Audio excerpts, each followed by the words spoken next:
Chapter 65. You are now listening to the Chapter of the Architect with DJ Architect.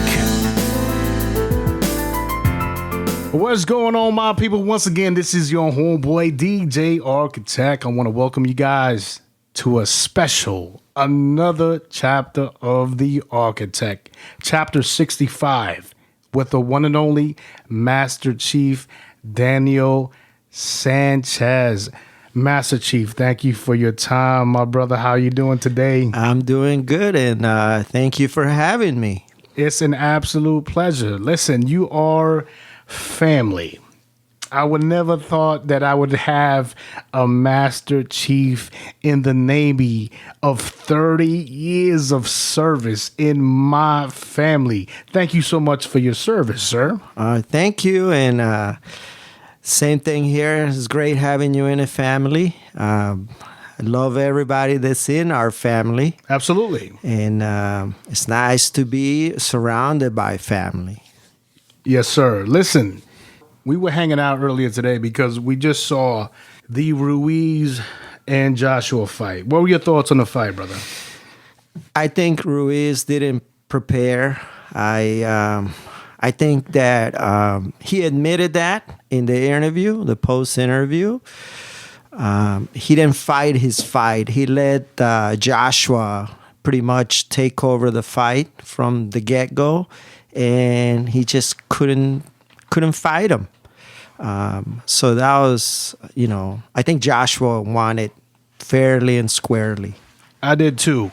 I think the fact that Ruiz came in, what was it, 15, 16 pounds heavier? Yes. Didn't help him out. Specifically, going into the deeper rounds, the later rounds, those extra pounds are not going to help you out. Right. And Joshua came in linear and faster. So yeah. The last round, I saw Ruiz coming in for the attack, but it was way too late. And I recall me telling you, I said he should have done that come round 8. And then even earlier. Yeah, and then it's like 10 seconds in the 12th round left, and then he's pointing or mentioning or signaling to Joshua to come in the middle of the round and fight. Listen, man, you're at the 10-second left of the 12th round, and now you want to no, it's not going to happen. Okay, no. I'm not saying that he was lucky the first time. He wasn't. He showed great heart, but unfortunately, like you said, I think his camp wanted him to show up mid-summer in July, right? Yeah. And he didn't show up until what, October? September. You have, and I love Andy Ruiz. Don't get me wrong, little gentleman. I'm not trying to be a hater here, but you have the responsibility. You are the first Mexican-American champion, Mexican lineage. And I'm not Mexican, and neither is my cohort here sitting with me in the studio. We are not Mexican, but we're rooting for this individual because this is the first time there is the lineage, a Mexican legitimate heavyweight champion. And you cannot tell your training team, you know what? July is too early for me. I'll come through September. No. You have to defend this championship with all your heart. Yeah. Do you agree, my brother? Absolutely. I think he pretty much, it could be said that it's easy or easier to get to the top, but it's extremely difficult to stay at the top. And I didn't take it as Ruiz took that to heart when he won the championship, and he needed to fight harder and stay hungrier. He said, I'm going to take my time. Now I'm the champion, and that hurt him. I agree. Take advantage of the opportunities that you're given, and then multiply with focused force to hold on to that belt. Yep. Think about it, because a lot of people were saying it was a fluke. So prove those naysayers wrong by ensuring this number 2 fight was not a fluke. And that's, I said this to you right before the fight started, and you asked me, well, who do you want to win? And I said, well, I hope it's Reyes, because I don't want people to think that it was a fluke. Right. And unfortunately, that's the way a lot of people are going to look at this specific fight. Hopefully not his career, but nonetheless, we're going to talk specifically about the gentleman that I have here in my studio, which it's a huge honor. You guys have no idea how humble I feel to have this individual in my studio. I've been strategically positioning myself to get him in here. He doesn't know it. But when you have an individual of such high quality caliber and character and service, you just don't go up to him and say, look, what do you think about this? No, you have to sway them. You have to, ensure you're going to give them a position of proper light and show them and present them in a real respective situation to where it'll make them proud and their family. So it's a great pleasure to have, once again, Master Chief Daniel Sanchez here in the studio, here on the chapter of The Architect. Master Chief, you are of the descendant of Colombians. That's right. I have a good friend of mine, DJ Raz, out in Florida. We grew up in New York. He was one of the guys that taught me how to DJ. Much love and respect to him. I love your guys' food.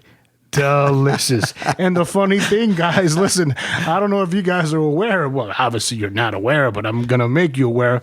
I had a little special surprise for, the Master Chief. I was going to cook some Colombian, what do you call it? Empanadas. But because the fight was set in Saudi Arabia, I thought it was going to be a regular fight, like, 7 o'clock in the evening. But no, 12 o'clock, the main event is happening, in the afternoon. I was like, shit, I can't make no empanadas, And I'm telling my wife, hey, you gotta vacuum the house, because we have basset hounds. There's basset hound heads left and right. But nonetheless, you're of Colombian descendant. I love your guys' food, man. Tell us about the situation. So, were you born in Colombia? Tell us about that. Yeah. So I'm very honored and happy of my heritage. A Colombian, born in '66. So at the age of 12 or so, my mom decided that it was time to move on. So we moved to the U.S. As a matter of fact, today, back in 1978, December 7, 1978, is when we arrived to the U.S., my sister, my mom, and I. And a funny story about that is we were supposed to have arrived earlier than the 7th. It was supposed to be the 1st, but I guess my mom didn't know, or they forgot, or whatever, when they did the paperwork, that since we were minors, my sister and I, that we had to have permission from my dad to leave the country. We had our visas, everything was set, but that minor piece of paper kind of held us back. It's very important. Yes. Some people come to find out, you get arrested for that. Here's how I felt. We were telling our friends, "Oh, we're leaving, we're going," and they all, came to the airport, say goodbye, and a couple hours later, we're walking right back out. Hey, you gotta get that paper. So the person you stuck your tongue out to was like, "What was that?" Yeah, they thought I was. We were like, "Oh yeah, you went all right," but. As a child or a person of 12 years old, I was like, I really did not understand the paperwork business. But my mom explained that it was just a permit from my dad to leave the country. So we did it 6 days later. I guess that was December 1st when that happened. And on December 7th, 78, we arrived to the U.S. via JFK. Hey, there's another significant date to December 7th, and you being Navy absolutely heritage. Yes. Can you please tell us what that is? Yes, the day that is known as the day that would live in infamy where the attack on the naval base at Pearl Harbor by the Japanese, where they almost destroyed the entire Pacific fleet of the Navy at the time. And that brought us into the World War II. So a very historic day, and a lot of day of remembrance for those that are still living and that died in that day. You know, I have to say this. Out of all the places that my wife and I go on vacation, Hawaii, to her and I, is probably the most peaceful and the most continue to return to. I don't know why, but I love Hawaii. I want to give condolences to the individual's family whose unfortunate status or situation happened at Pearl Harbor with the shootings that just happened. In regard, also in Pensacola, and the other, I believe it's a naval air station, and I just pray and give condolences to their family. But I love Hawaii. I as a vacation spot, that's my number one. We're going to go back there again this coming summer. When you arrived to the States, what state did you arrive in New York? Yeah, New York. I mentioned JFK. That's the airport there in New York City. Come in with your paperwork, you go through customs and immigration, and that takes a while. So your flight might arrive, let's say 6 in the afternoon, and you're not getting out of there until about 9 or 10 at night after they process all that paperwork. And that's what happened to us. I don't know if it's faster now, but yeah, so we got out of there very late. And we were thankful to have my grandmother and my aunt and my family there that greeted us and took us into their house. How old were you at this time? I was 12. Wow. So when you come to New York, which I love, what specific borough did you grow up in New York? Queens. I was in Flushing.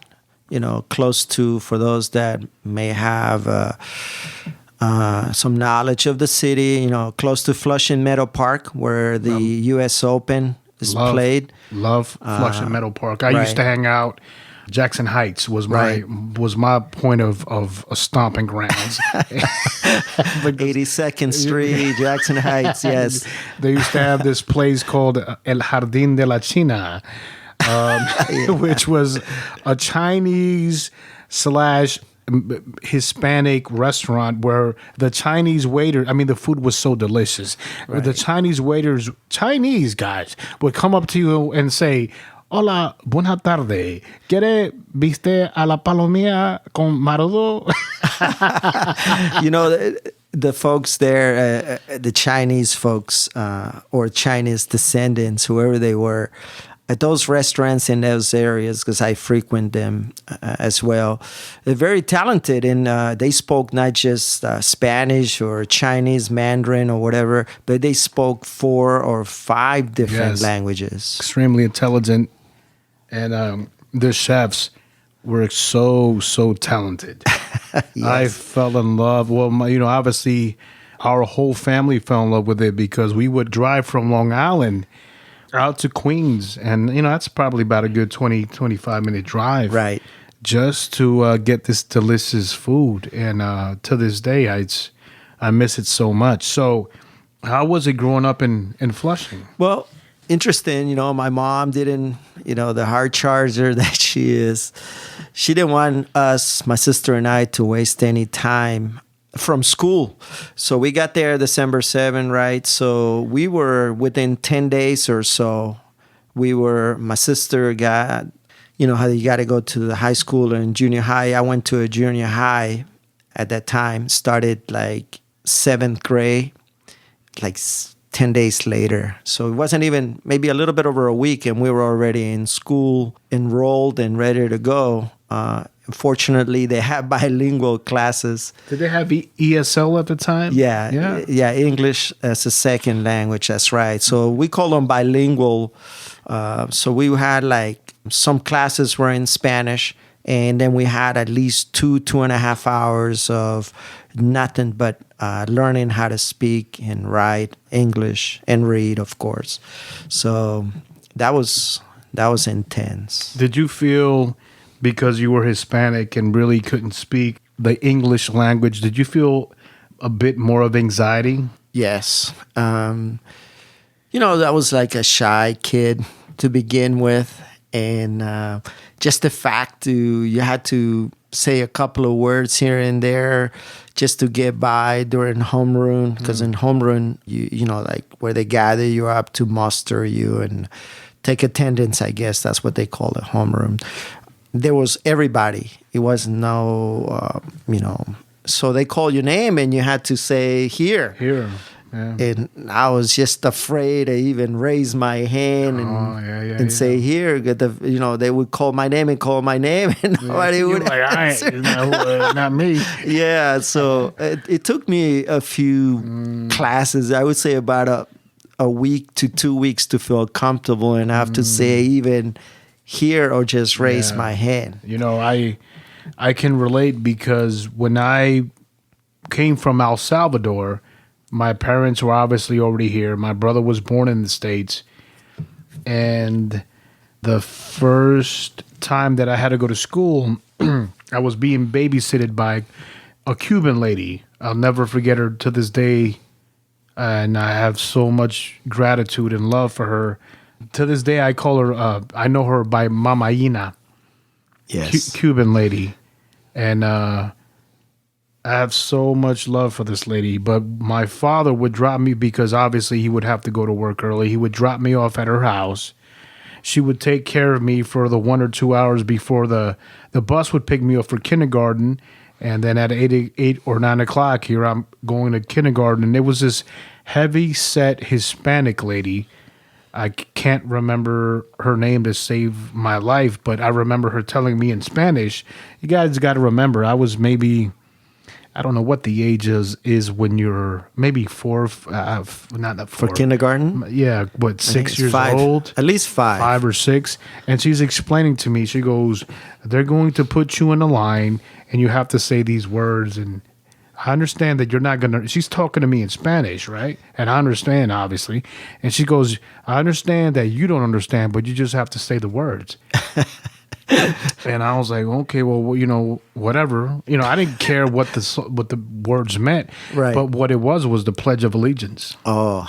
Right. And then after that, you start to learn how to. So those were your first words you learned? Yeah. Was Wow. the Pledge of Allegiance. Awesome. Yeah. And then, I remember probably a year after when my, brain started to set in with, understanding the course, English language.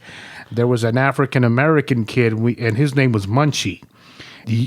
I'm fast forwarding about 10 years later on, he became to be a real fucking thug. But he was in my kindergarten or my second or first grade class, and I remember him writing on a piece of paper, SHIT. And we're still learning how to read and write. And I was And he already knew right. those. And then and then now that you remember, they were like, no wonder he became a thug. Pronunciated, right? And then I was like, and then he shows it to me and he's laughing, and I'm like, I don't know, I'm Hispanic from El Salvador, and I'm like, see it. That's a terrible story. And then I look at him and I'm like, you said shit. But those are the things you remember. Right. Yeah, I don't know why that sticks. Dude, look, man, I'm not going to give out my age, but those specific things stick out. So it's crazy. So you grew up in New York. Right. And what attracted you to the Navy? Yeah, so I have family that had joined already. So, I went through junior high and high school. And then in my start of high school, like 10th grade, my sister had already graduated and she had joined the Navy. So she took that jump first. And She was an aviation mechanic or aviation machinist mate, an AD. How older is your sister than you? 4 years. Is your sister still with us? Yeah. My sister lives in Colorado. Oh, wow. Currently married, has 3 beautiful kids, all grown. And, wow, this is the first time I've ever heard you speak about your sister. She's been here for. She came to my retirement. Okay. Also my wedding. Oh, if I didn't meet her, I'm so sorry. I wasn't properly introduced. Been here, but yeah, hopefully she'll be able to make it to other family gatherings, Absolutely. and I'll most definitely introduce you. But my sister graduated 4 years before I did, and joined the Navy. So I had that background already, and I was looking into, like I was, I guess, 16 years old and already trying to leave New York. I just thought that New York wasn't doing it for me, I guess. What year are we looking at? This is 82. Oh man, this was like 1982. when 42nd Street was in the midst of its dirtiness.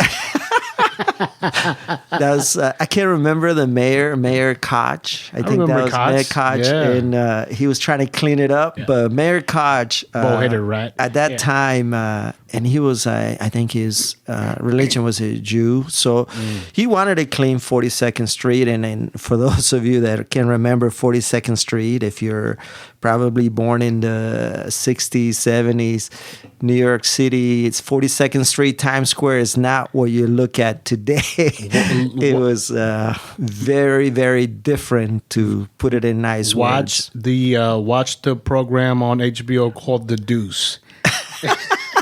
That might give you a very good description of how it was. Yes. Mm-hmm. So, New York at the time in the early 80s was a lot different. You mentioned Jackson Heights, 82nd Street. A lot of the Latino places started coming out, clubs, and it was a different sound and beat, Different time. The 80s, and the music was on point. Michael Jackson was great, and Madonna Prince. was there. Yes, Prince. That was on my high school. Tina Turner. Latin freestyle was at its peak. Yes. Oh my goodness. Noel. That's right. So George Lamano. Oh my goodness, man. So 80s was for me. It was probably a good time for music and for other things that were going on at the time. But New York was, I guess, overwhelming for me. I needed it wasn't presented the opportunities that I was looking for. I was tired of going to school. So at the time of 16 years old, when you're young, you're rebellious, kind of. I wanted to leave New York, so I was looking for a way to leave. And my sister had joined the Navy. My cousin, who lives here close by, he's also, I don't know if you met him, Louis. Good man. Yes, definitely. Family man. Best example of a father, of a brother, of a son. Very good. He also joined the Navy. He had joined the Navy even before my sister. Wow. I looked at what he did, and he always mentioned, I've been stationed here, I was stationed there. How many years was he in the Navy more than your sister? My sister did just one tour. I think she got out after 3 years. So let's something say, like that. So let's say if your sister was in 4 years, he was probably in 6, 8 years already? Like maybe 6, yeah. Okay. About 4 to 5. 4 to 6. Okay, 4 to so 6. you had a little bit more time then. So yes. You feel him giving and your sister giving you a little bit of taste of experience, right, is what led you there? Yeah, and in particular my cousin, because my sister kind of, she went into the aviation field, as an aviation machinist mate. She went to training, I think, in Tennessee, and then a gas station in Texas, somewhere along the line there. And my cousin, he was a corpsman, a hospital corpsman. So he didn't serve with the Marines. No, that's fine though. Much respect. But, you heard me say, guys, the reason why I say is because corpsman saves Marines' lives. And that is our light bubble of life. So when anybody says corpsman, our heart flutters with love. Yes. Because So- we don't have medics like the Army. We have corpsmen. Right. And they are on the Navy side of the house. And we have much gratitude and love for them. Yes. I happen to have quite a few friends that are corpsmen, and if they are happening to be listening to this program, much love to you and saying hello.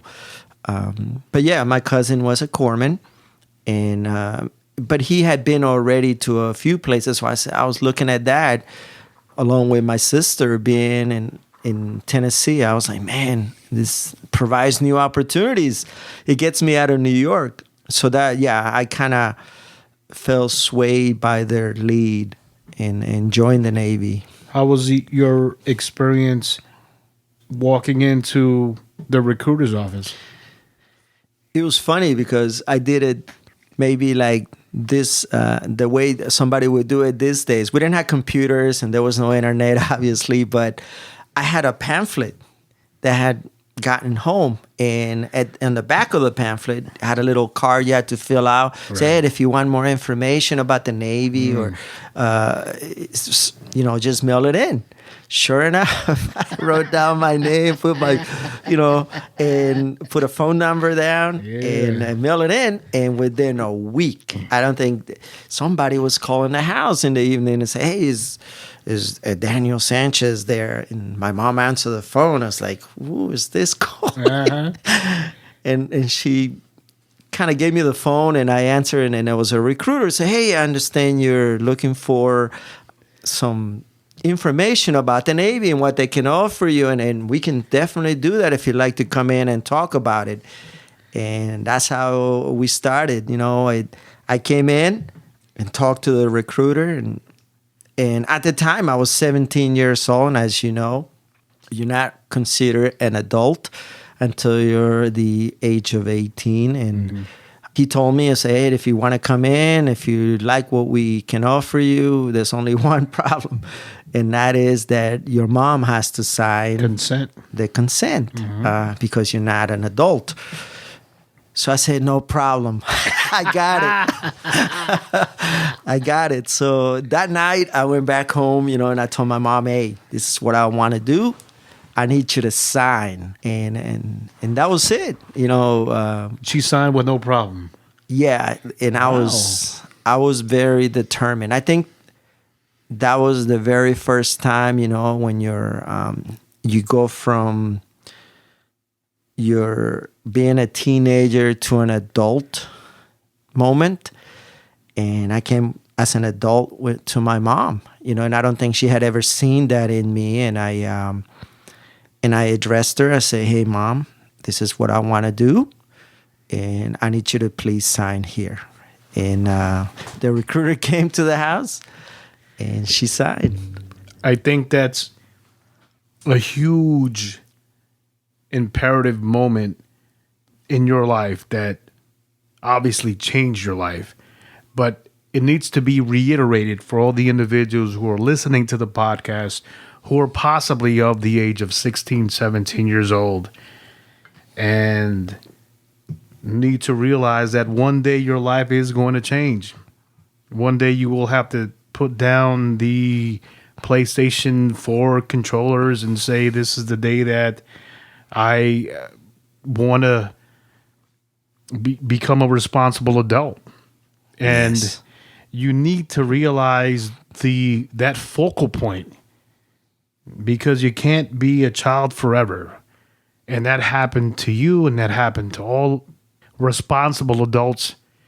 And that's a beautiful moment in time. And I have to give a huge clap of respect for your mother for realizing that in you. Because there are not a lot of parents that would, right, give that acceptance of their child. Yeah. Estás loco, cerote. Yeah. You understand what I'm saying? Yeah. But I have to give a lot of credit for your mom to realize, oh, you know what, this is a man that my son, who I considered a boy, who's eventually going to be a man, and I have to release him into the world and give him the opportunities to gain those experiences for him to become a responsible human being. Yeah, I mean, my mom, if I may talk a little bit about her. Absolutely. One of the main reasons why we immigrated to the U.S. was to find opportunities. And my sister had already left the house at the time. So that's another thing. I was like, wow, she said yes and she signed, and she knew that by doing that, she was going to be left alone because there was nobody else left in the house, So that was a big thing for her to do. Wow, we're talking about you being the last bird in the house. Right. And then her, in reality, signing over the love of her last child to be traded in with solace and loneliness. Right. That was That's big. tough, man. Yeah. And wow. She didn't maneuver or handle the English language at the time. You know how we did everything for our parents. Yeah. If it was an appointment or if they wanted an application. We were their translators. We were everything to them. We were their, not just their translator, where we called, we wrote, we say, hey, Mom, this is how you got to do this. So let me fill that application. Your mother showed huge courage. Right. To let you go and become a man. Kudos to your mother. Not only that, I think that she realized that was her moment where she needed to do it on her own too. Her moment of liberty and independence. Right. So she learned from there, because I went back, after joining the Navy and going to boot camp and all that. I went a couple of times, and she had learned how to write checks in English and do some things. She was probably correcting you and your grandma. She was like, "Son, that's not how you say it." Well, my mom never did that, but she would. I mean, a very courageous woman. As for definitely for doing not just that. I mean, the fact that she let me go. But she knew that was probably the best thing for me, and even though it was a hardship on her. Daniel, is your mother still with us? Yes. What's her name? What's her name? Sofía. Give her a shout out. Bueno, Ma, que te amo mucho. Gracias por todo. Siempre me apoyas desde muy joven. Y bueno, que disfrutes tu retiro. Beautiful, man. Thank you. That is beautiful. You one time told me a story that I'm wiping my tears. I just thought that was beautiful, bro. Thank you. You one time told me a story where now you are in a position where you're at the airport and or something along the lines, and you miss your flight, right? So you're about to go to boot camp. Oh, yeah. You missed your flight because you were playing my first day in the Navy. Video games, right? So Yes. so okay, tell me about that experience. So you know how the common thing to do is for the recruiter to come pick you up on your day when you're going to boot camp. So that day came in New York, and I think it was July 29 or 30th, 1984. And the recruiter came very early. I think it was like 5 a.m. So they take you to the MEP station, and they drop me off. You went out of you took your ASVAB in Fort Hamilton, right? Right. Yeah. Brooklyn, yeah. In Brooklyn, yes. Mm-hmm.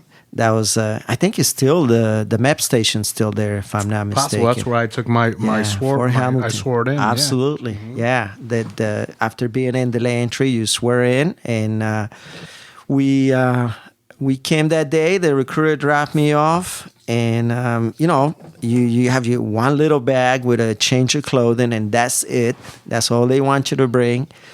And they dropped me off, had breakfast, and the person or the military PN1, I think is what he was. Liaison? Yeah, he's a personnel man. They work with recruiters, and military Navy guy, a PN1, a personnel man specialist. He was a first class, for those E6, if you're following along military ranks. But he told me, hey, just hang out. We're going to call your name. It's probably going to be after lunch. And just be on the lookout when we call for you guys to muster up, because we're going to take you to the airport. And I was supposed to go to Orlando for boot camp. So the first day, so I'm like, okay, this is like 9 o'clock in the morning, and I found out there was a room where they have video games in there. So guess what I do? I go down there and they didn't have to put quarters. It was free. Oh, is that right? Right. Yeah. I don't know if they still have that. Maybe after me, they decided to close that place down. But I went in there, right, at 10 o'clock in the morning and then played they had a Pac-Man was big back then. Galaga. Phoenix. Yeah. Right. So all those games were there. And Asteroids was also a good one. Mm-hmm. So, all the arcade machines. And I had that little arcade. And I was in there, man, as rocking with those games. And I guess time came for lunch. And then after that, I went right back. And then all of a sudden, I was like, man, I realized nobody has called me yet. And I've been there for quite a long time.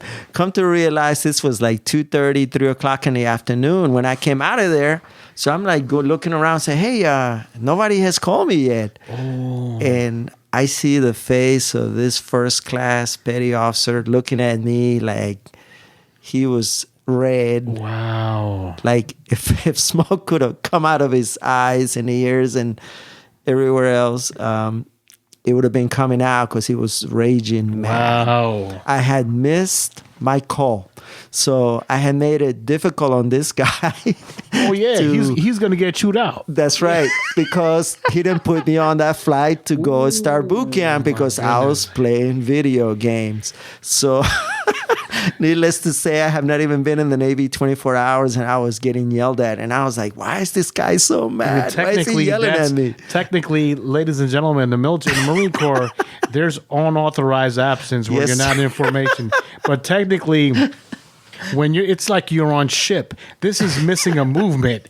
This is, you're going to get hung. I did not know that at the time, but that was extremely important, that to be at your appointed place of duty. Yes. And that was for me to be there when they called my name, but then I wasn't there. And he was very, very mad. He said a lot of few choice words that I don't care to repeat. Choice words. I was like, oh my God, this guy's yelling at me like I'm 17, 18 years old. I guess 18. I had turned 18 already, but because I was in delay entry when my mom signed. But the point was, not even 24 hours in the Navy, and I'm getting yelled at because I was missing in act. How old were you at this time? 18. I just turned 18. Wow. Okay, so you going to boot camp in Pensacola? No, Orlando. Yeah, Orlando, Florida. When the Navy had 3 boot camp sites at the time I came in. It had San Diego, Chicago, Great Lakes, and Orlando, Florida. Nowadays, a lot of people just go to Great Lakes. Right. So what happened? So I guess fast forward a little bit of it, and BRAC, the base realignment and closure, came in where all the I politics came into play and decided the faith. Yeah. Right. To save money, they consolidated bases, they closed bases, they realigned bases. That was the whole point of that BRAC committee in Congress. And they decided to close San Diego and Orlando and leave Chicago, Great Lakes as the main headquarters for boot camp. And I don't know if it had something to do with it, but I think the head of the committee was also from Illinois. Possible, but right? He was the head of the committee, and I guess his constituents would not have liked that if they closed that base down. But a very powerful guy. Now, I can't remember that. Now, what were your first thoughts of when you first came into Navy boot camp? Wow, that was a very interesting question. So I was afraid, I guess, the first thought, and after having that first class yell at me for, and he was right, me missing that day or missing the call to go to the airport. He had to do a lot of things for me. They had to arrange for a hotel that night for me to stay. And anyway, I ended up flying out the next day. So it was extremely, I was afraid. I mean, I was like, wow, this guy's already yelling at me. I'm like, wow, this is not a good way to start.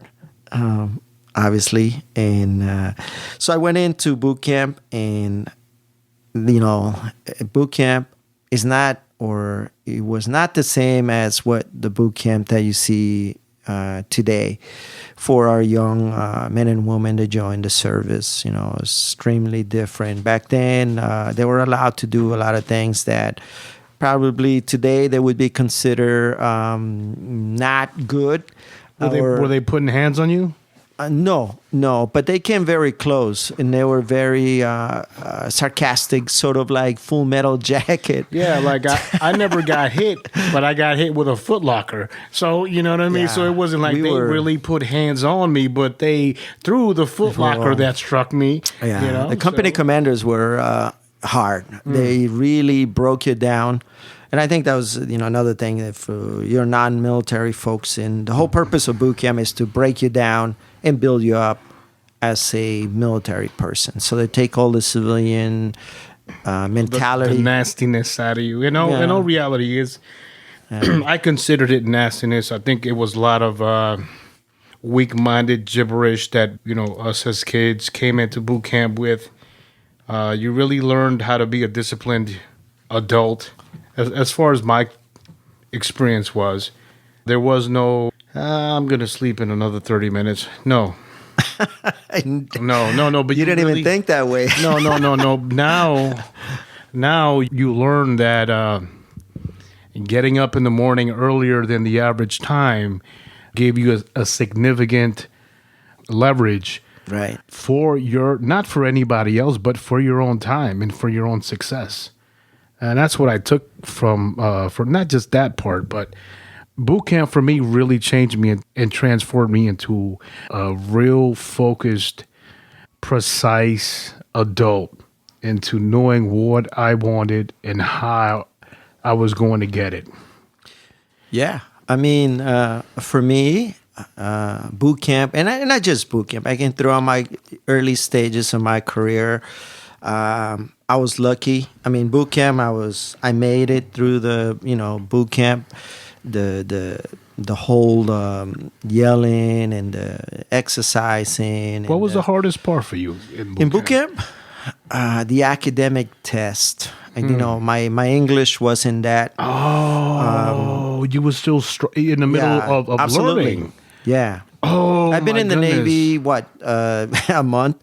I've been in the country maybe 5.5 years. Get the hell out of here. Ladies and gentlemen, I want you to realize that 5 years of you speaking a foreign language, you're really not proficient. You're just grasping. Quite a bit, yeah. Right. The particulars of a language. And now, and it's funny because when we were talking with First Sergeant Marshall, when we joined the Marine Corps, they wanted you to memorize specific paragraphs of how to report a post, and if you missed on one word, you and the whole platoon would get thrashed. You pay for it, yeah. So imagine an individual with a little bit less than knowledgeable recollection of the human language attempting this. It had to be terrible. So what I ended up doing is sometimes late at night, how you got to go to bed by I think it was 21:30 or 9:30 at night. You have to be on your bunk already,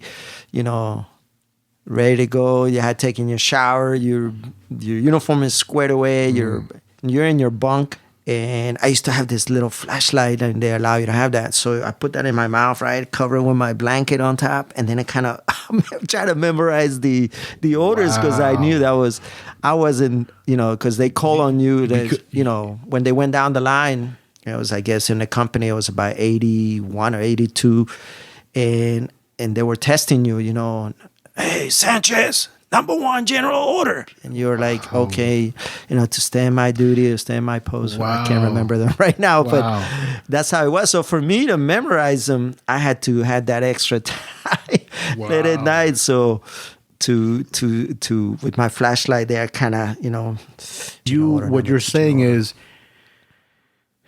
in order for you to be successful, you had to take extreme measures to make sure that you were successful, sacrificing your own sleep. Yeah, I had to. I didn't want to. I think that the one thing that kind of drove me was I did not want to fail. I saw some other kids and other sailors at the time, recruits, if you can call them that way, I guess, yeah. Other recruits, man, they would give up too easy. And I don't know, I guess that Latino in me, that fighting mentality of, the struggle is part of the game. And to beat adversity, you have to face it face front. So that's how I I dealt with that situation. I did not want to go home Listen, a failure. I just gave you a cheers from beer to beer.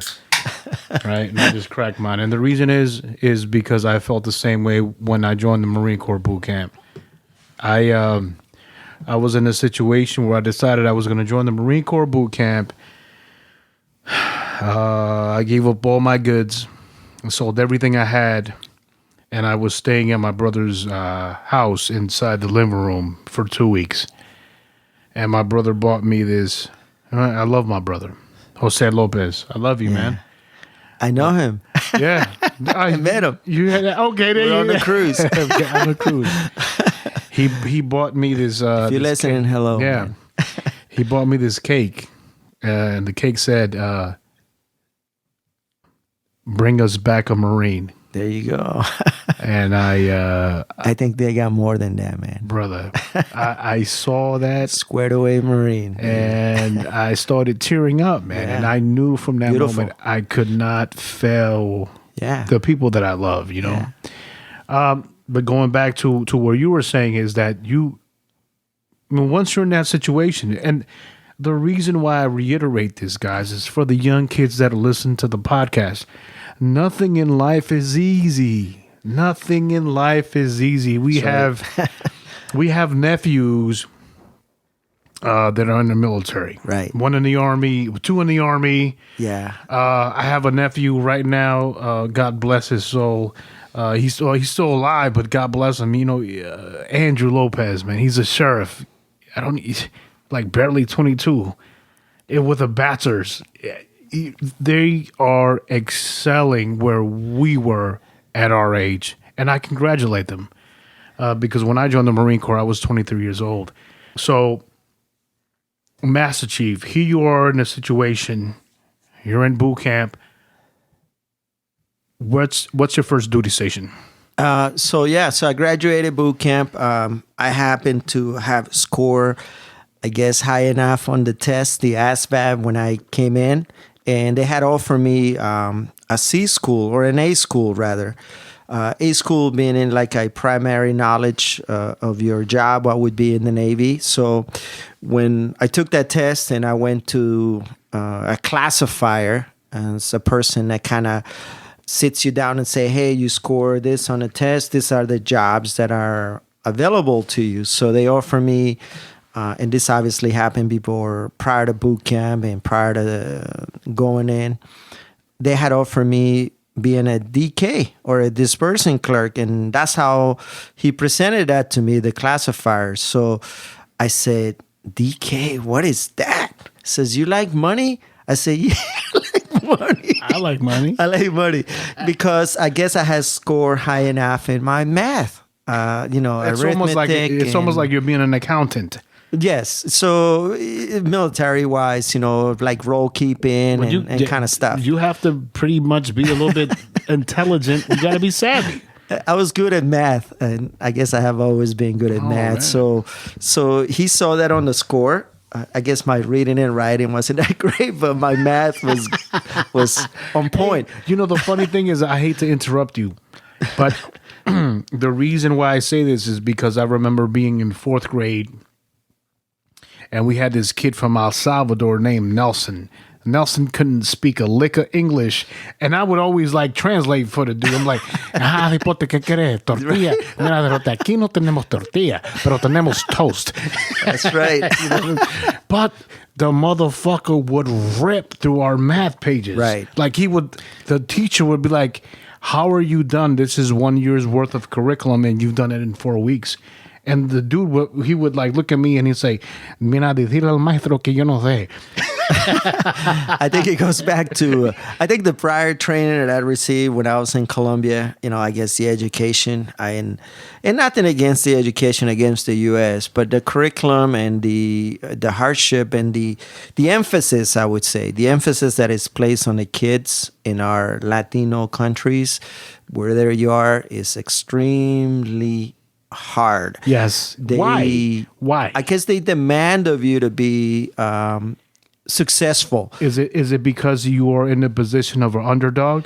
I think so. I think that's one of the reasons. And the other reason is because they want you to be successful no matter where you go. And a lot of emphasis is like Asian kids, man. Or, you talked about Koreans, Chinese, from India. They're extremely intelligent. Right. And the emphasis, my wife is, and there's probably a shout out to a local program. It's education starts at the house or at the home, and we even do that with our grandkid. We read to him.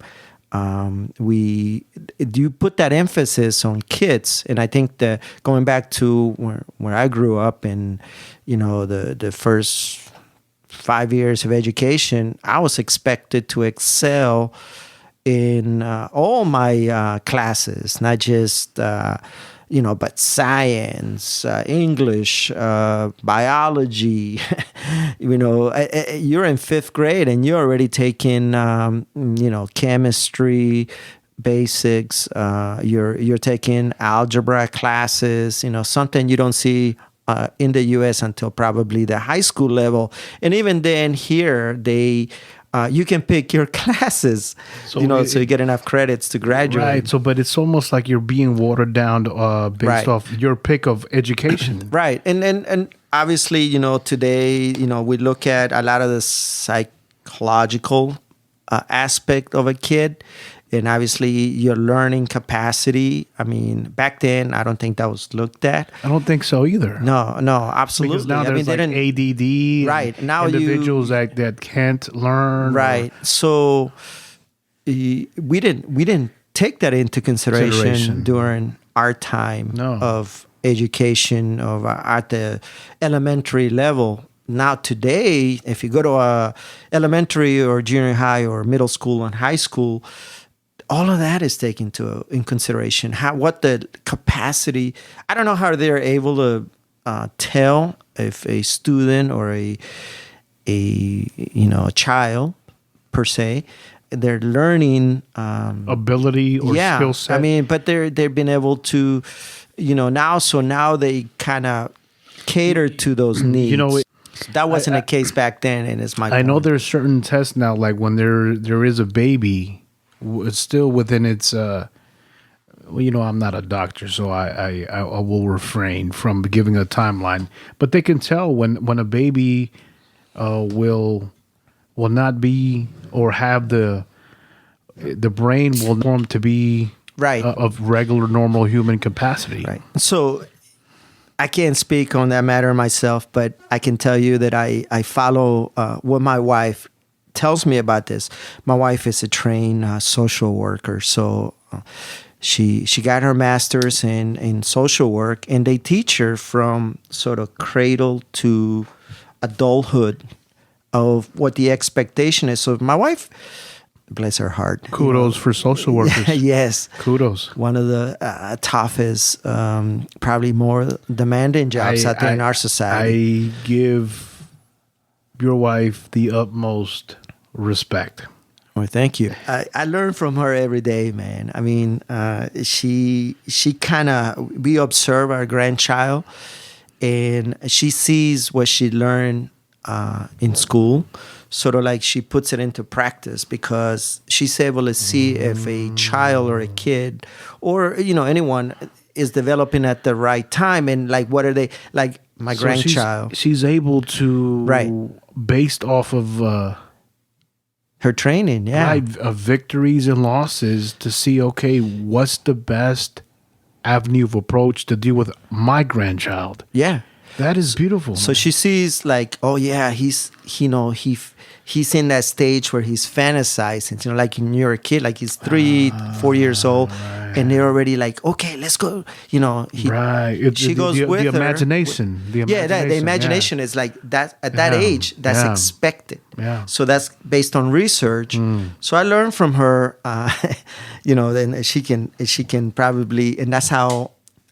Going back to the topic, it basically how they're able to tell these days of how to cater your education towards your needs, which definitely wasn't done when we went to school. Like they didn't care. They thought that you were retarded if you had a mental or a learning disability. Yeah. Now, so I truly believe that in anything in life, the most important thing that you need is a strong mental capacity.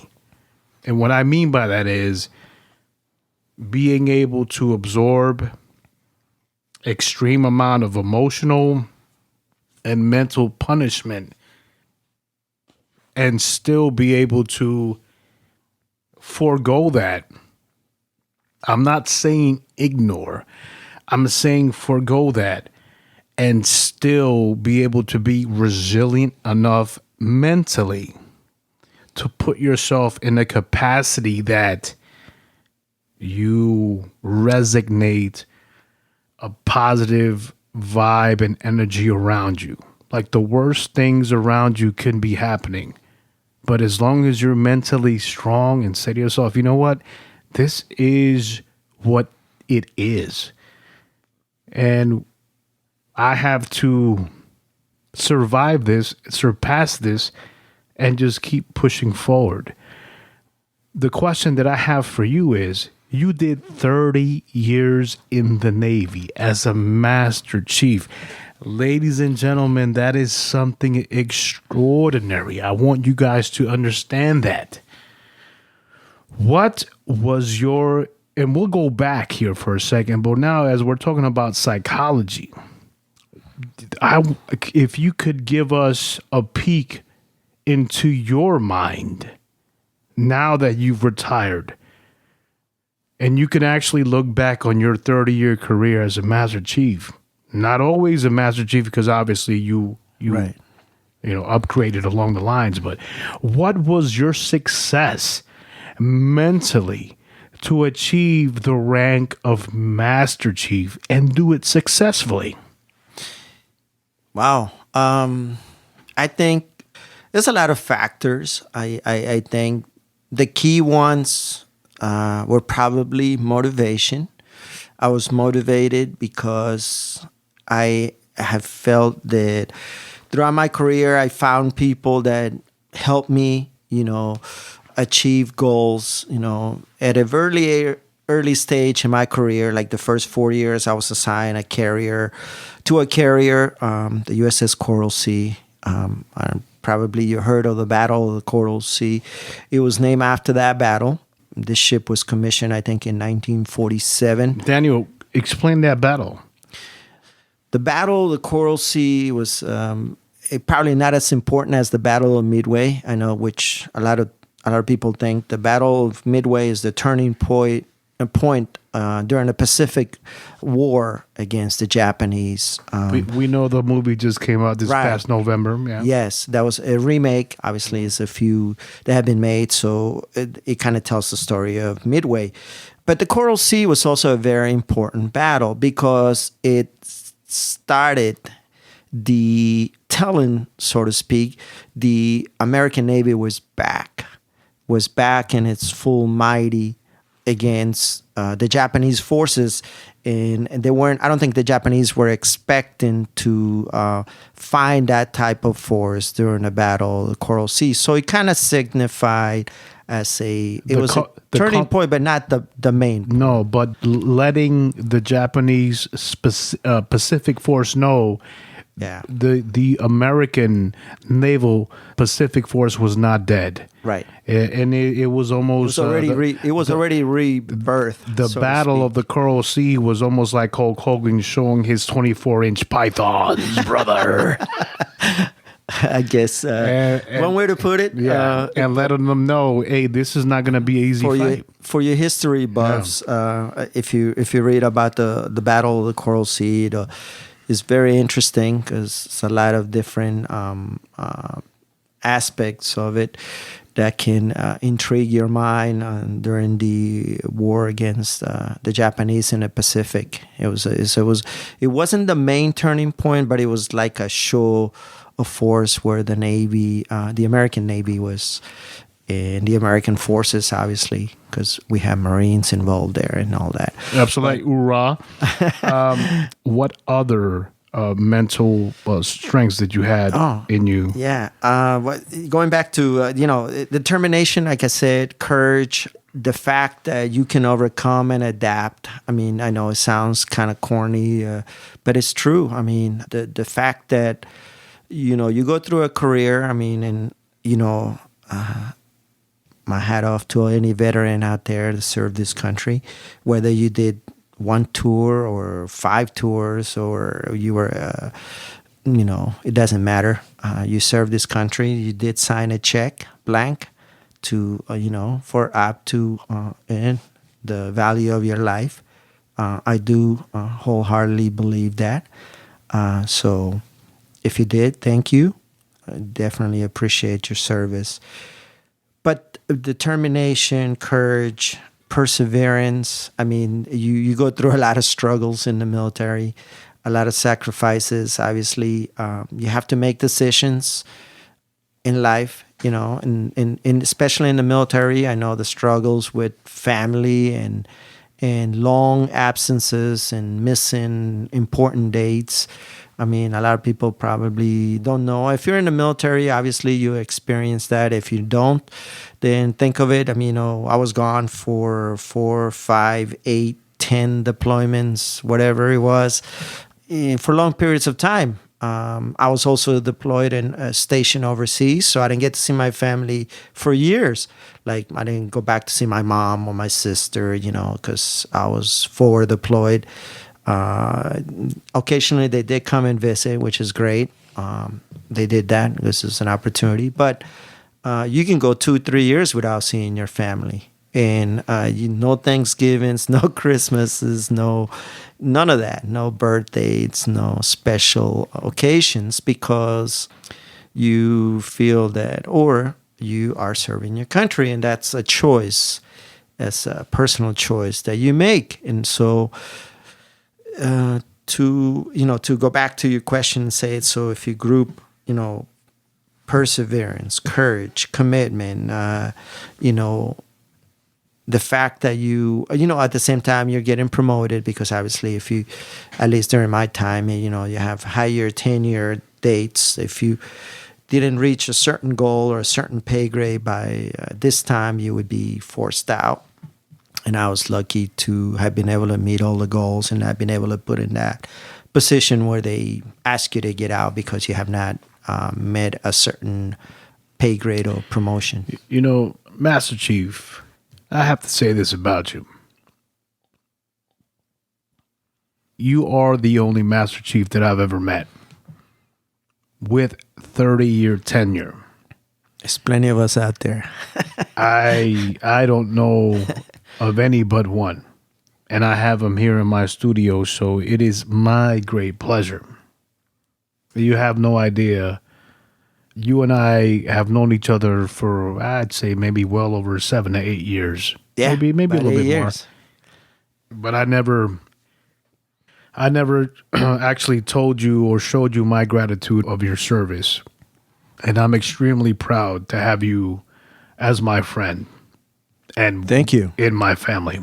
I don't know of any other individual who has such a prestige, legacy, rank, and or lineage within the Navy military branch, and I am so proud to have you in my family. And this is the truth. And I'm not blowing smoke to blow smoke because you're in my family and I know you, but this is the truth. I don't know anyone of your lineage. And I'm extremely proud to have you on a podcast. Extremely proud. Extremely proud. Yeah, I love having you as my brother in the family. Obviously, thank you. We have some great family moments and personal moments. I love being part of this family. And I mean, my family was kind of small, and I know when I met Adriana, I know. my wife. Hey, listen, And brother. I still have our to. families grew by. When my wife is inviting people, I'm like, okay, make sure I know them and make sure I have the names in line because Yeah. believe me, there's been some embarrassing moments. I can't. My wife still gets at me because I cannot remember. Maybe we had met this person, family member, 2 years ago. I'm expected to remember the cousin and this and that, and and when we all get together, it's extremely difficult for me. It is. To Listen, remember everybody's name because they have a huge family. absolutely, man. But so here we are. Your last duty station. Where were you at? Last duty station. I guess I got to go back and tell the story of how I wanted to be the last duty station and how it ended up to be. Yeah, I was stationed on board the USS George Washington. And you know what? Let's rewind real quick because we have plenty of time. Sure. Out of all the duty stations that you've been within your 30-year Navy career, give me some of your favorites. You know, and funny because that question has come up before. You know, especially to someone that doesn't know about the Navy, and they're asking me, "Hey, which one was your best duty station?" And usually my typical answer is every one of them was good. I'm not going to just state duty stations, but I'm going to state ports. Oh yeah, visits. Well, they're. Like my friend Andre Moore is a retired senior chief. He would say, "There's some things that you just have to take to the grave." That's valid, and that goes for this podcast as well. but ports, I have been blessed and very lucky to have visited many ports. You know, sail the seven seas, so to speak, and visited many countries. I don't know. I think one day, well, I'll count them, but definitely I would probably have visited during my career. I think I did close to 60 countries, maybe. That's 50, beautiful. Oh my over goodness. 50, close to 60. I mean, I've been to Asia, Europe, the Caribbean, South America. Wow. Been Australia, the Persian Gulf, Wow. Africa. I actually did a 6-month tour in a little bit over 6 months in Djibouti in Africa. So yes, the capital of Djibouti is Djibouti. That is how you say it. If you guys remember that a commercial. It's a very poor country, but very humbling experience for me. This is where that was an interesting port, kind of, you know, but it kind of brought me back to if you look at it. I mean, we were on back there, you know, we were on a mission to prevent terrorism from spreading into Africa. Right. This is where in the United States kind of. What year was this? This is, oh my God, man, I'm trying to think here. Djibouti, Africa happened while I was stationed at DFAS in Cleveland. I've been stationed in Cleveland too. Wow. And the Navy sort of, hey, we need somebody to go for, and they kind of got voluntold. So Voluntold, yeah. So I did. I mean, orders is just what that is. Orders. You're going. I don't care if you don't want to go. You know, they wrote orders and I was gone. So basically I ended up in Djibouti, Africa. I can't remember the year. It was 2000. This is obviously, 2008, maybe? Wow. 2009. Yeah, this was before September 11? No, after. After. Yeah, because it's 2001. So, yeah, 2008. So 2008, I believe I was there for, a tour. They had like a footprint kind of base, you know, we still lived on what we called... the fob. It was almost like a fab. We had tents. Yeah. We had tents, and then we had containers, clues. Yeah. Remember clues? That's where you would take a shower. Right. and- The yeah. clue, but you had to be like a senior chief or E8 and above to get Go one, inside. a personal clue. No, we So, didn't have those. Yeah. Well, was- yeah. I was lucky enough to have been a senior chief at the time. So I got my name on the list. And nice. after like 2 months of being there, I finally went to a clues. They took me out of the tent. You got a little bit of privacy. Yes. And you had your own shower in there. So that was kind of cool. Nice. But degrees, you were 100-degree weather. So you definitely loved Yeah, that. But anyway, the experience that I'd lived in Djibouti is that we went on a mission we wanted to help the locals. So a few of the chiefs there, chiefs meaning in the Navy, at least E7 or above, you got chief, senior chief, master chief, E70, 89. So we have like a CPOA, so we wanted to help the locals, and we have the opportunity to go to see a local village elder. And for those of you, you may go back in time, village elders, I have never heard of that before, except on the books and you read about them. Like a governor's. Yeah, village elder is you go back to tribal or Indian or any kind of communities where before society was society, where the these individuals were in leadership positions, and basically by virtue of their seniority, hierarchy, blood lineage, whatever it was, they would be in charge of the tribe.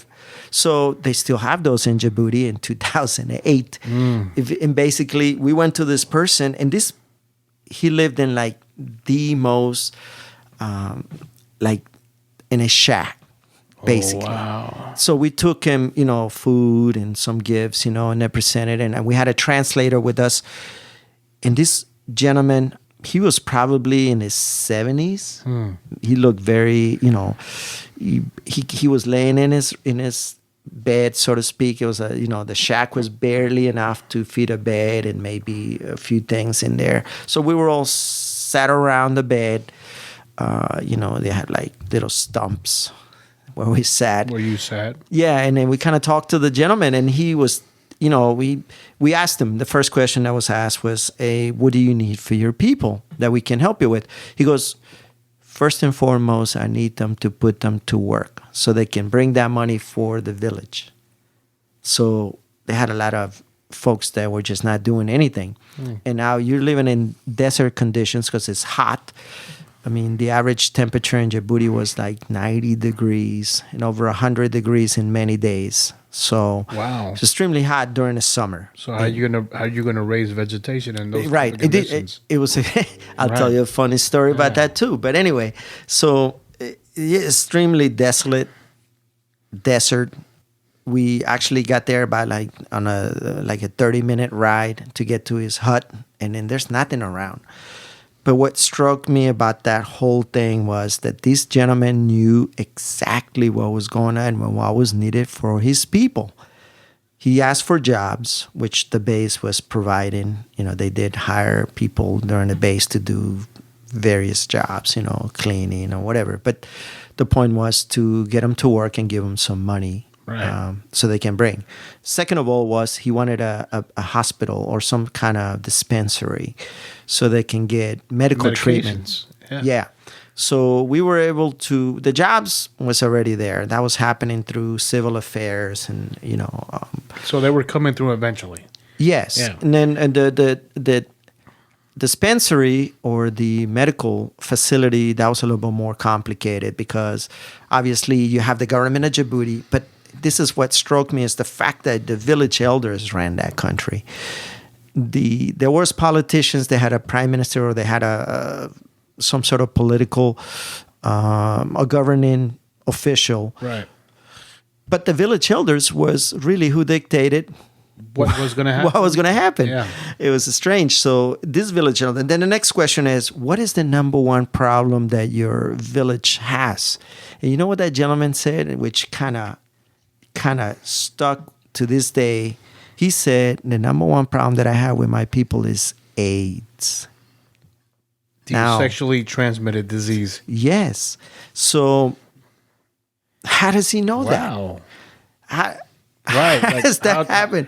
This guy lives in the middle of nowhere. How does he have a statistics Right. of numbers of the Which- affected AIDS victims? Exactly. I was like, whoa, how does he? I mean, that was the first thing that came to my mind. Yeah, How does he know that? This guy's laying in his bed. Right. Yeah. And in the middle of nowhere in a hut in Djibouti, Africa. Yeah. So come to realize this gentleman would get weekly visits from all the village important folks assigned under him with information.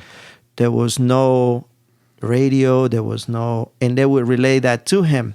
The other thing was the first time that we attempted to see this gentleman, we were not successful because he wasn't there. So we asked why, and he said that he needed to go resolve a family dispute. So he was not just the law, but he was also the problem solver. It was a marital issue. He was a judge. And he was trying to fix a marriage. Mm. That's why he wasn't there the first time. I was like, wow. I mean, It's a lot of hats to wear at the same time. not only that, yeah. And I'm looking at it. We're in 2008, where what is a village elder? I mean, we probably look back into history to find folks like this, at least in America. And I'm in Djibouti, Africa, and I'm experiencing this. But understandable, that's a third world country, so these are probably the conditions that they're obviously worked under for decades. I would ask you, what is your perspective of a individual in your position as a Master Chief? I would like you to give the listeners the scope view of your position and what it is that your responsibility entailed while you were in the Navy. As a Master Chief, I guess once you get promoted, and it is an honor and a privilege to get promoted. By law, only 1% of the military can achieve that rank. So that's the first thing they let you know. Like, welcome to the 1%. Brother, club. congratulations. So that was it makes you humble because Absolutely. you don't make it. You usually make it because of the people that you work with. Your sailors, or if you're a Marine, your Marines. If you're an Air Force, your airmen. They have something to do for you to get to that point. So you want to be thankful, number one, of all those that help you achieve that, because unfortunately not everybody is going to get to that point. So, ladies and gentlemen, this is a 30-year Master Chief. This is the top of the spear. I need you guys to realize this and who you are listening to. Continue on, sir. Thanks. So the fact that you achieved the rank, the expectation obviously is for you to mentor and help guide. And at least in the Navy, we have the CPO mess, the Chief Petty Officer mess, which is composed of chiefs, senior chiefs, and master chiefs, and is led by our command master chief, or wherever you're assigned to. There's a CPO mess and there's a command master chief. That's the leader of that mess. So as a master chief, you help the command master chief lead that mess. You are there for advice. You're there for a sounding board, and for the commanding officer, because the commanding officer has a huge responsibility with any command, whatever command that may be. But the commanding officer is going to rely on you to give him or her some sort of perspective, idea, historical background, because they may not have faced whatever the command is facing. Say, well, you know what, sir? This is, back in whatever, this is what happened, and this is what decision that was made, and this was the outcome. But, based on my experience, this is what I proposed or suggest. And it's for the command officer or for the mess or for the command master chief to take that based on your experience. And usually the master chiefs, and the people that I have served with, the other master chiefs that I was with, when we got together and then we came up with a solution was based on that experience. I mean, you get together and most of us, just 3 or 4, and you put us together, there's 50 years of experience right there. Right. Minimum.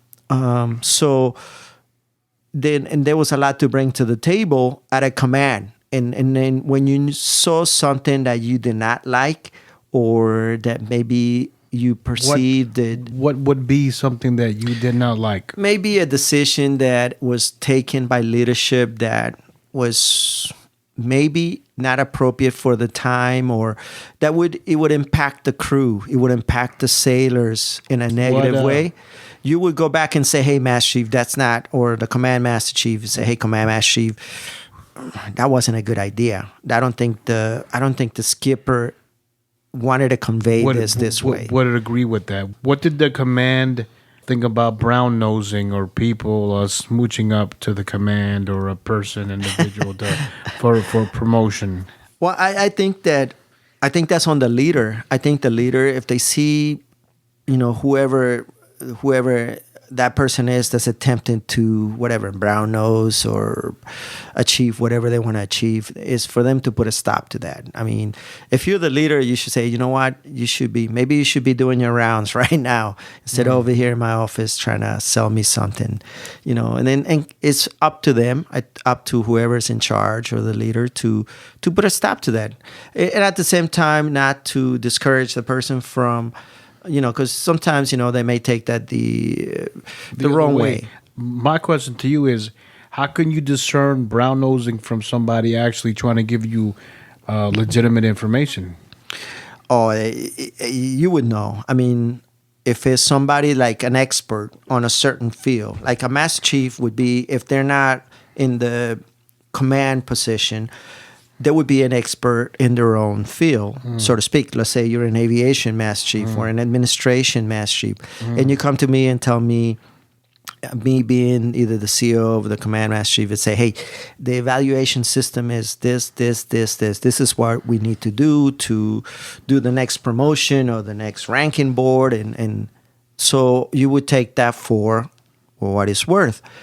But if you would just come and say, hey, you're the Airedale or nothing to do, maybe they do have the experience, but you're not the subject matter expert.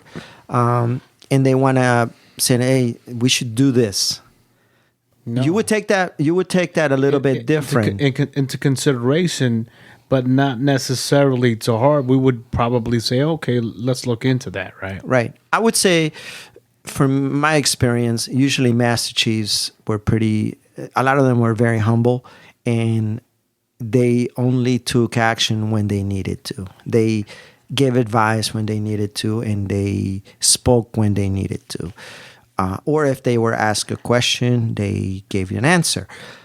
And sometimes that answer might have been taken the right way, but they were honest. And I guess I've always tried to do that too. But if you got a junior guy and they come in and they're just trying to, then it would be up to you to just say, hey, you know what? Okay, got it. But there's other things that need to be done. Master Chief, you have obtained a lot of great things in your career, and I commend you. Let's say today your nephew walks through these doors and he says, Uncle, I want to join the Navy. You were a 30-year service member, achieved the prestigious rank of Master Chief, which is it's like one of the white whales in the military. Prestigious. And he asked you, how can I achieve your rank? What would you say to him? I think I would look at him, directly, and then if he was that serious, with the same, when somebody comes to you and it's like he's looking straight at your face, straight at your eyes, and telling you from his heart that that's what he wants to do. If he was that serious, with the same, when somebody comes to you and it's no, it's like he's looking straight at your face, straight at your eyes, and telling you from his heart that that's what he wants to do. If he was that serious, with the same, when somebody comes to you and it's no, it's like he's looking straight at your face, straight at your eyes, and telling you from his heart then I would say, look at yourself in a mirror and tell me if that person has the courage, determination, commitment, and perseverance, and all the things that I mentioned earlier to excel and to succeed. And if you have all of those, then you're right for the Navy, and for that matter, for anything. Any branch. Anything. Yeah, And right. anything that is you set your mind to, if you have those qualities, Characteristics. yes, then you're going to be successful. And if that's what you want to do, I'm proud that you want to pick the Navy. Obviously, I am a little biased towards the Navy because I served it, and it was the Navy and the country was fantastic, for what my achievements and what I was able to learn from the Navy. I think they would see that. I mean, the fact that I was able to visit so many places and live so many experiences and learn different languages, meet my wife, then, Yes. all the things, and now as a veteran, to do what I do. So definitely, I mean, hopefully that if they take that, my nephew would take that, then they would know what they got to do to achieve success. Master Chief, before we end this podcast, First of all, I want to thank you for all your kind words and the respect for the service and the career. I thank you for that. I think that the family is beautiful. The way we do business and we care for one another. Yes, so sir. you have your beautiful wife and thank you. and your dogs are fantastic. I like them. I was actually singing to Panchita. It's a Listen, good dog. Is there anything that you would like to say before we sign out? No, I just that on behalf of the American servicemen and women, that we thank all the if you're not a military person or if you are, thank you for the support. And I love that when they thank veterans, and we just have Veterans Day, and for the American support of our armed forces. I think that's key going on from now until whatever time, a future. I know that wasn't the case at one point in history, and that's okay. I think we learned from it. We were kind of unfair to some of our veterans, our folks, particularly veterans from the Vietnam era. So we owe them a great Huge apology. Yeah, I think so. I think we service them, and but I think the country has reverted, has sort of seen the light that Yes. we owe a lot of gratitude to our armed forces, and they show it every day. I think I see things that are going on that are very, very kind, and I want to say to all those out there, thank you for the support, and to our armed forces and our veterans, and just keep believing. Things will get better. Hey, ladies and gentlemen, before we sign off, this has been Master Chief Daniel Sanchez. And let me say a few kind words before we sign off. This gentleman has served the country for 30 years. Relaxed, calm mind, relaxed demeanor. A Master Chief is something not to be frowned upon on. And he's in a family full of Marines. Which I love, by the way. And An army. an army as well, right? I think there's not that many sailors. It's not that many sailors, ladies and gentlemen. He's in a. That's okay. Yeah, he's in a family full of some knuckle draggers. But It's all right. I will tell you No what. more. I will tell you what. Every time I go to this gentleman's house, I pay him the utmost respect. And it's because in my heart, 30 years of service, a Master Chief deserves it. And Master Chief Daniel Sanchez, I say to you, thank you so much for taking the time to being on the chapter of the Architect. Thank you, sir. Thank you for having, man. Love you. Love you too, brother. Ladies All and right. gentlemen, this has been chapter 65 on the chapter of the Architect. We love you guys, man. Please comment, give us a like. Chapter 65. We are out. DJ Architect.